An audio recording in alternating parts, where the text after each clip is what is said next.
Hi guys, it's Richard from Bagnall and Kirkwood. So today we've got in the workshop leaking BSA Ultra CLX. So this is one of the, I haven't got the mag, but it's one of these new CLX ones that takes the bigger magazine. What we're going to do is change all the O-rings in the rifle, stop the leak and get it sorted out. So first of all we're going to have a quick run through the O-ring kit that we do. So I'll just tell you about them. There's 3 big ones and a few smaller ones. So this is available on our website. We'll put the link below. So the big ones, there's 3 of them. You want to kind of get them up together and compare the sizes. So there's one of them that is slightly smaller than the others. And you can work it out just by lining them up normally. So them two look to be the same. Yep, that's the one that's slightly smaller. So where that one's going to go is on this fill cap, just the one that keeps the fill cap on. 2 other ones, 2 bigger ones, both sides of the cylinder.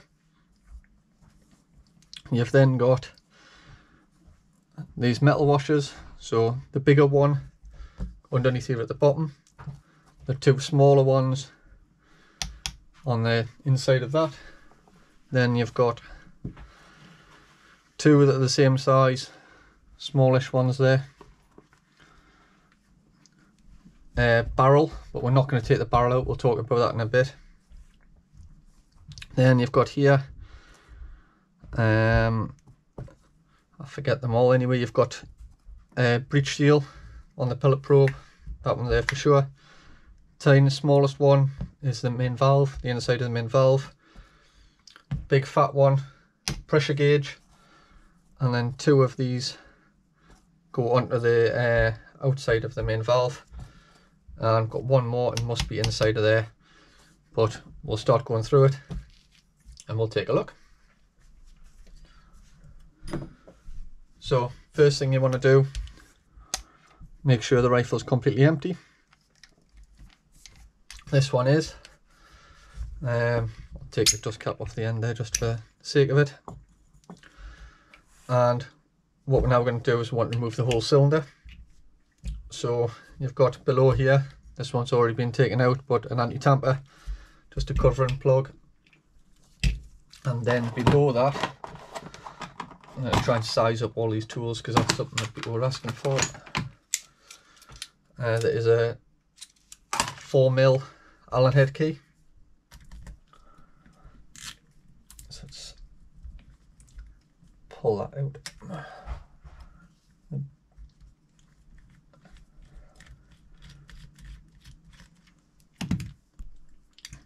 So looking at that screw, you can see that's the blanking plug that's been drilled out. Then 4mm Allen head, and below that is that largest washer that we saw, the metal washer. Put them all at one side. Then now that that's out, we can remove the whole of the cylinder. So I'm just going to twist it. So put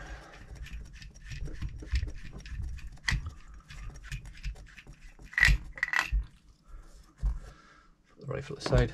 So complete main cylinder. So you can see this end your firing valve and this end your filling valve. So we're just going to first of all remove the firing valve end. So it's the odd tight. So it's not a standard size fitting, so you're going to have to use one of the adjusty spanners. And you might have to pop that in a vise because, like I say, sometimes they are tight. And we're just going to unscrew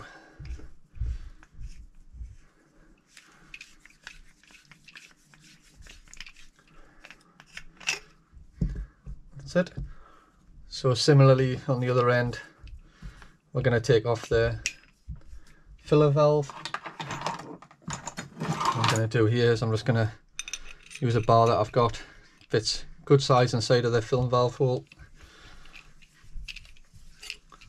And then we'll just remove it like that.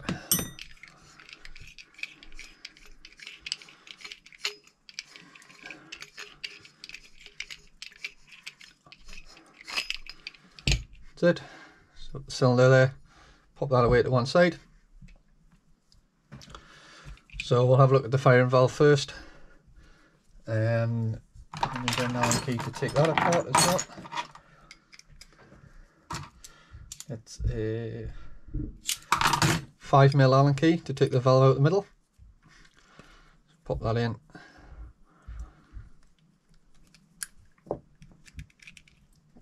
Take that out. There is a little bit of like a washer on the inside there. I'm not going to remove it, but sometimes that can pop out. Firing valve spring. And the firing valve itself is just going to need to be tapped down there a little bit. There we go. And the firing valve itself, and it's sealing up actually inside the housing here. So if you've scratched that or something, you'll have to replace the whole unit. So what we'll do is we'll replace the O-rings here first of all. So we're just going to use a pick and carefully remove the O-ring without scratching any of the brass.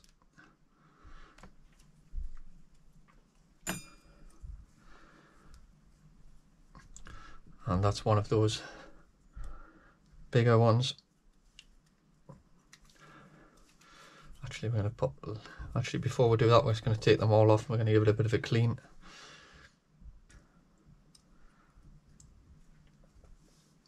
See the O-ring off.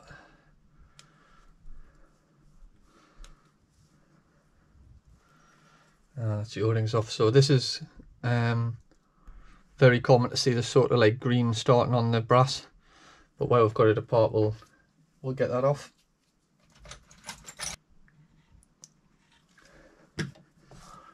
Just going to give that a clean.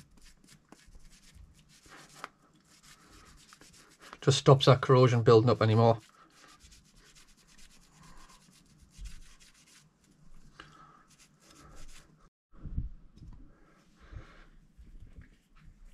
Okay, so then we're going to start put O-rings on. So if I mix them up, a small one and the two big ones. So, tiny bit of molykote as always. That's going to be enough for both of them, so I'll do them at the same time.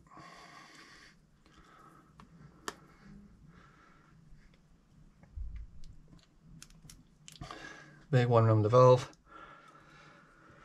And we've got the larger of the small ones.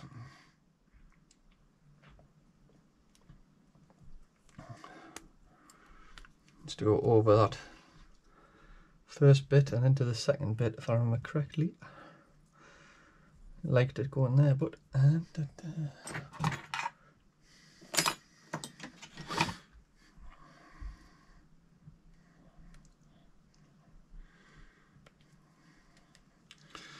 so I wanted to go in the first hole, but that one goes in the second hole.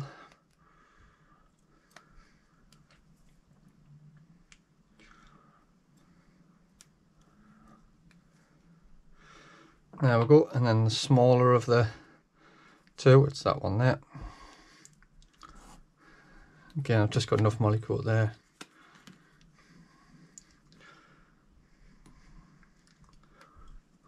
And we'll pop that one on there. Them two on there. On the valve stem, the tiny O-ring.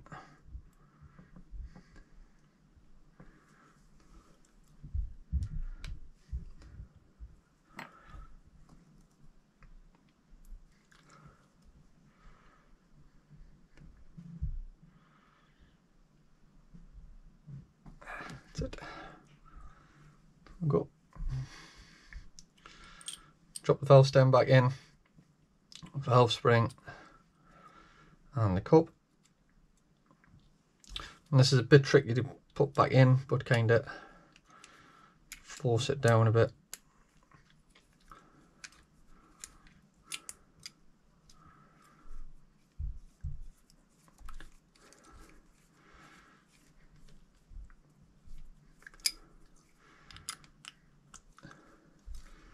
Put that back in, I'll just tighten that up.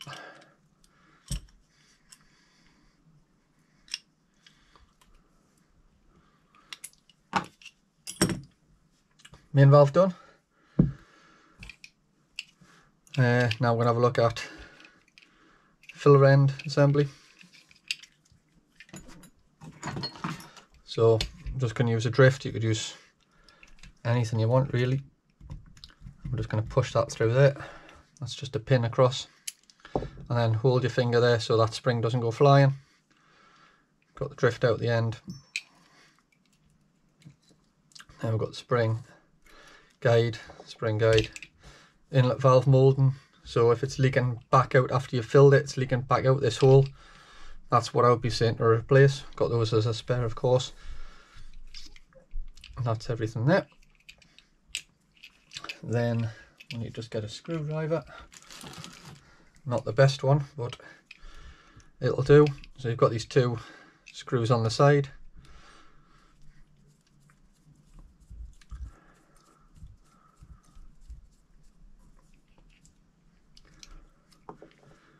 Get that out, and these have got those smaller metal washers on.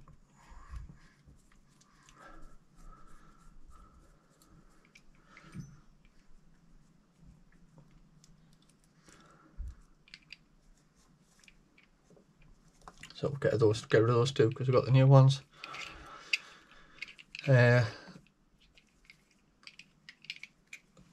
Inside the valve, there's an O-ring in here. So that's that one there that we didn't see before. So you can see this moving about. If you do it, you're going to really struggle to get that out. What we do is you could probably get some dowel, some tapered dowel or something like that. Just taper it off, bang it in and pull it out. We've just got this bit of carbon rod that we've got a taper on. And again, that just kind of fits in there well and comes out. It might need a little tap to stay in it. That's fine.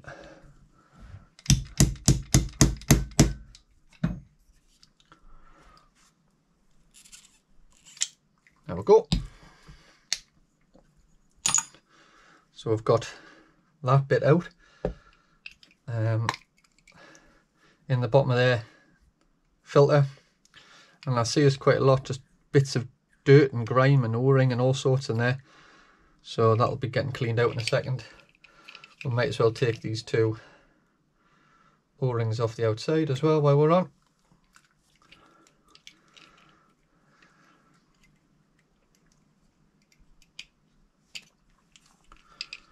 There's one, and the other one. Again, you can see a bit of that corrosion or tarnishing starting there. O-ring underneath the gauge. So there is bound to be a tool to fit onto those, and then this unscrews, but it's tricky. What I've been doing is getting something like a drift, holding this in some jaws and just slowly tapping that round.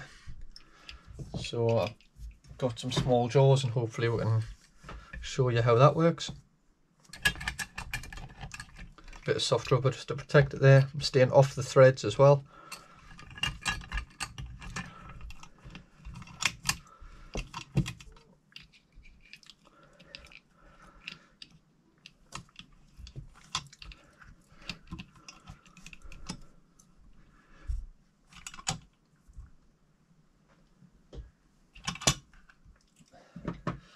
Then we're just going to pop that on one of those little slots.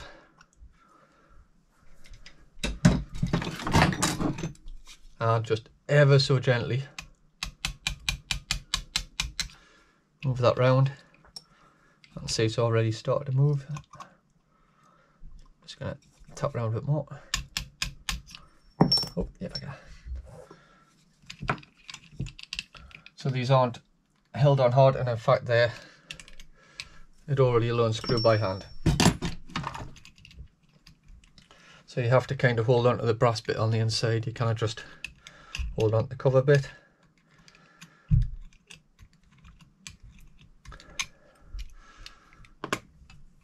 That's the gauge unit off there. Fancy thing. I'll pop that out of the way. And inlet valve unit complete, and there's that that O-ring in the bottom there. I'm just going to pick that out.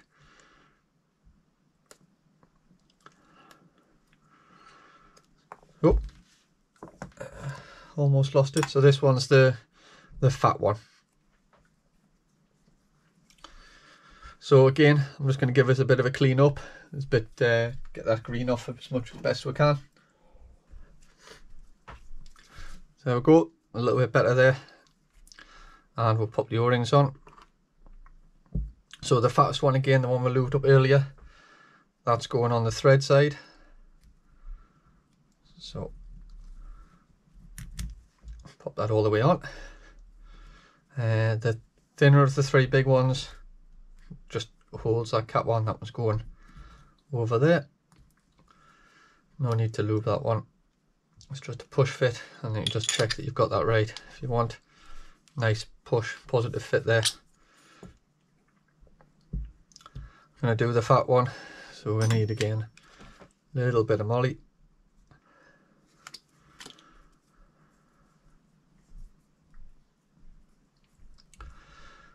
Drop that in, and probably going to need to seat it with something.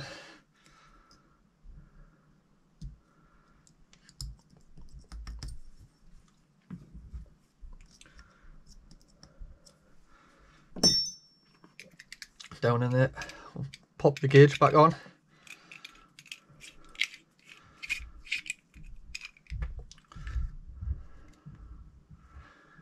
So again, we'll get the face.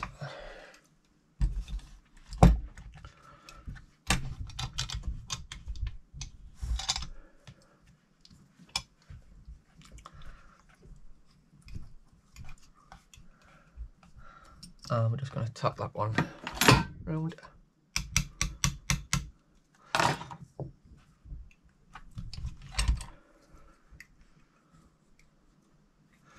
Just put a little, tiny little bit more on it.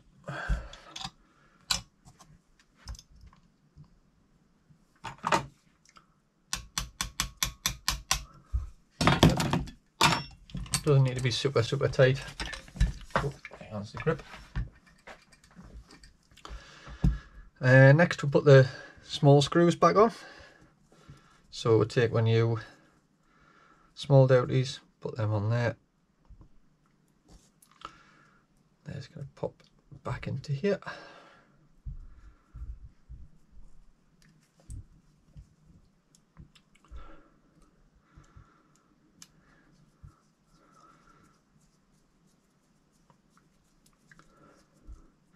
So the reason why I use this screwdriver, well, it's not really a screwdriver, is that it's been cut down and then flattened off, so it's completely flat, because these screws aren't tapered to go in like a normal screw.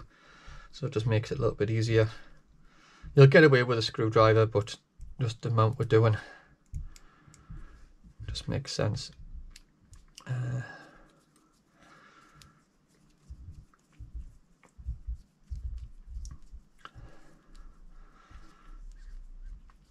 That's the two of them done back.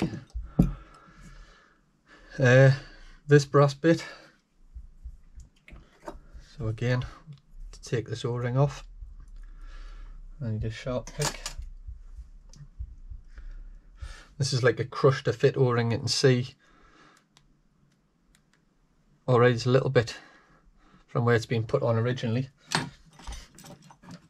And that's why you sometimes see the little bits of O-ring and dust in the bottom of there. And I'm just going to pick out the old one.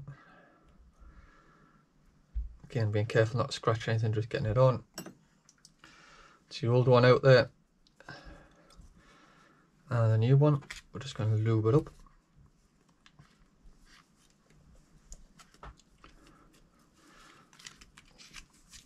Yep.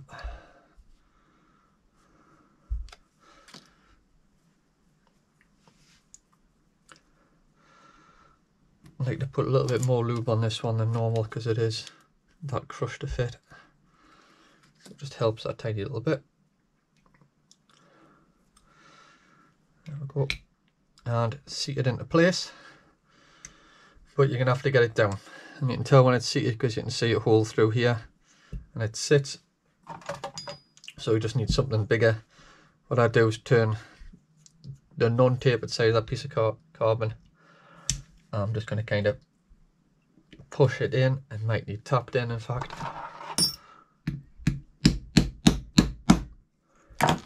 Just feel that go. That's it. That one's now into place, ready to rock. Give it a little bit. We're going to put... That's not good. I forgot to put the filter in, so we'll have to take it back out.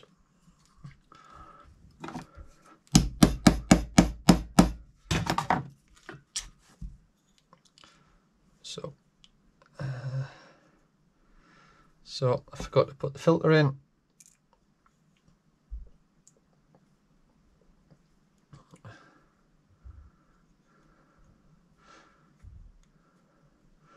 Because that's a crush to fit O-ring, I'm just checking there's no damage because I'll get away with it. Oh, I've got to take it off that side.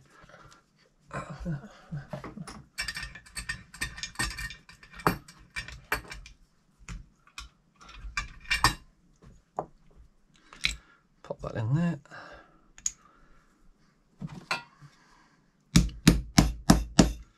That's it, back in there again. Then the valve.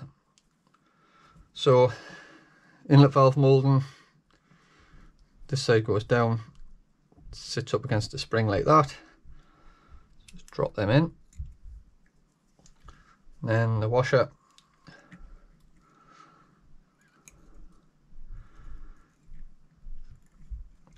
And then once they're all down in there, I'm going to take the pin and push it through this side.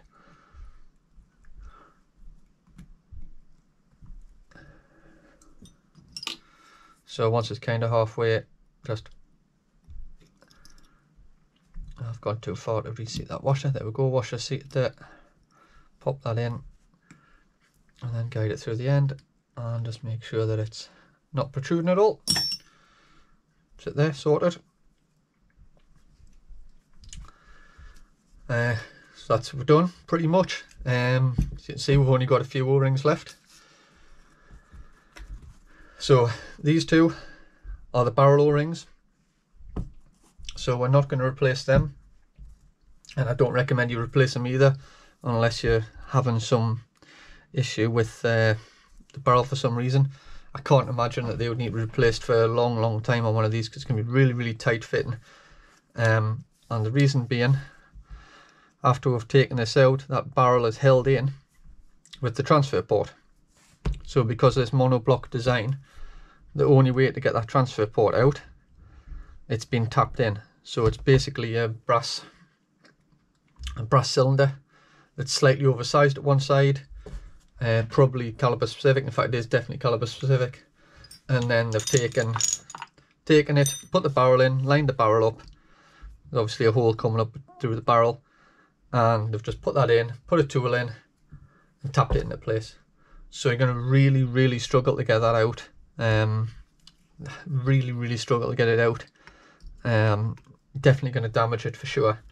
But you'd have to get something in there really tight and then pull, and then you'd be able to get the barrel out and change those two. But I'm not going to do it. I think it would cause more damage than what's required.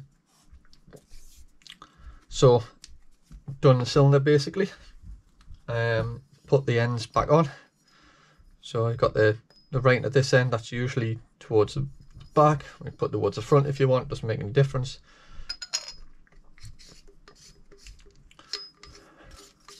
Just going to pop these back on.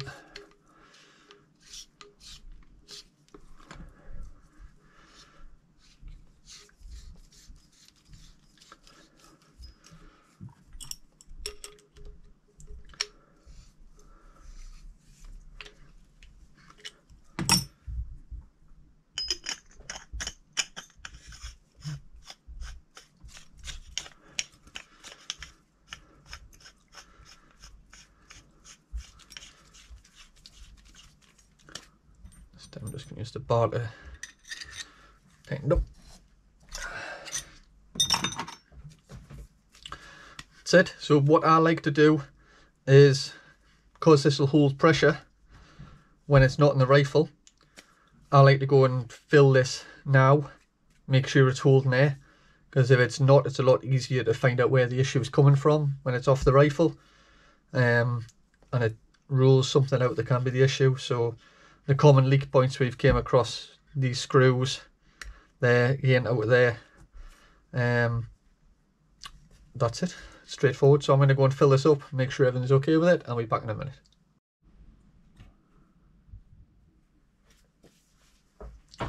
So that's the cylinder there filled, 200 bar. So we're then just gonna, normally I would just leave that overnight, make sure it's still 200 bar the next day. Watch out, because this time of year do get a little bit of heat going into them, so you can lose a little bit. Just for the sake of it, we're going to show everybody building the rifle. So we've got 2 O-rings left, well, 1 washer.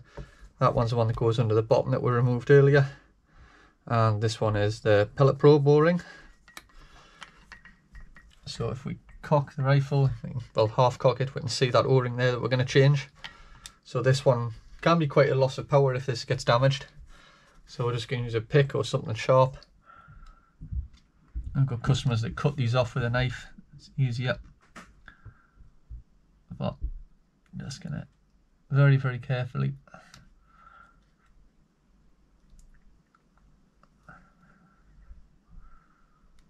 there we go. So I tend to just break these off. There we go. That O-ring's gone flying. So putting a new one on can sometimes be a 2-man job. Definitely easier if you have somebody. So one person to hold the gun, the other kind of works this O-ring into position, because you've got to get it over. It's definitely harder in 177 than it is in 2.2 as well. Oh, bolt probe just a little bit further back. There we go.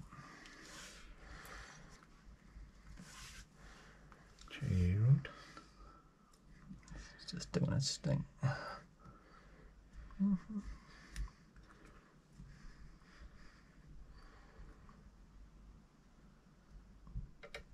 Ah, yeah, fuck it, that was close. I think your phone's buzzing. Ah, it is.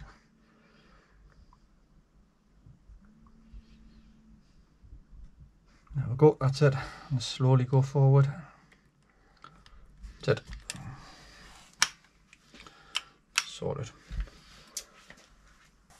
So yeah, as I said, a lot easier with 2 people. I'm going to pop the cylinder back in.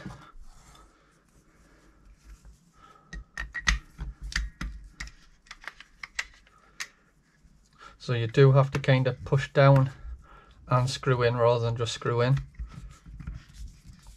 But once it gets started on the threads, you'll be fine.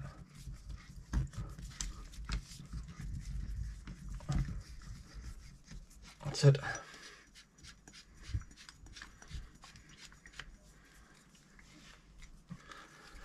That's it. And then put my bits back on. So a screw here. And then we're going to have a look at this because I've chewed it up when I've taken it apart. I just drilled just a little bit too low. So we might have to find a solution for that. But yeah, you've got your dowty in the bottom there. And then your screw.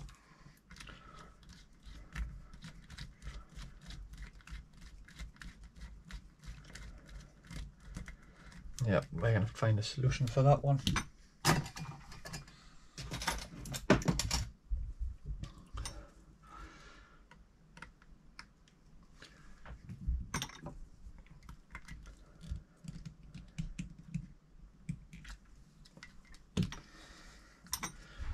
Then, if you really want to, you can put your anti-tamper back on there.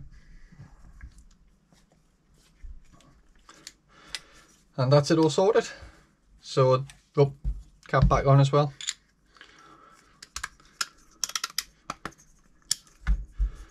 So make sure that goes on.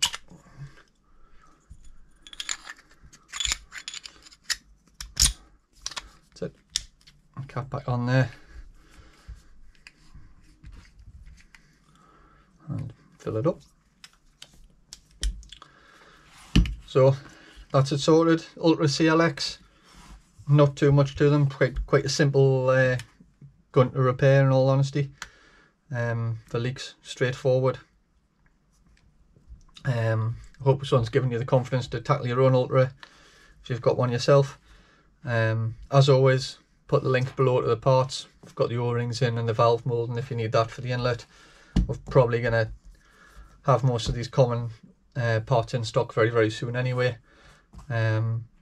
So as always, again, if you need anything, just reach out to us, send us an email, and we'll get you sorted for any other spares. So thanks for watching, and we'll see you on the next one.